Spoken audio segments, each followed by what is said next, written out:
Good afternoon mga kapispan. Ito naman tayo mga kapispan. Nag-update na naman tayo. Andito nga pala tayo sa natin sa pinapagawa natin mga kapispan. Ito kapispan do.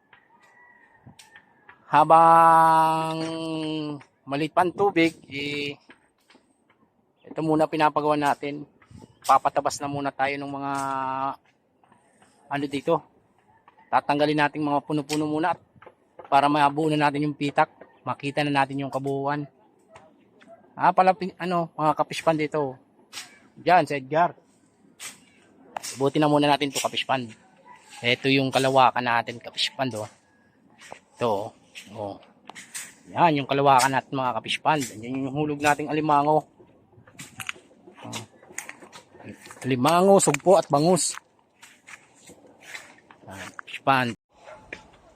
Ito mga kapispan do. Dami pa nating tatanggalin ng mga yan, dinadaanan. Sa parting yun, nakikita na natin yung pilapil. Dito naman sa parting to, ayan, nakatago pa si pinsanatang. Yan.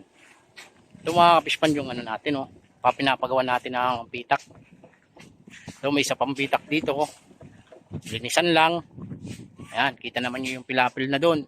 Andun. Ito naman yun. Ito na yung may hulog natin ng lapu-lapo. Fish pond.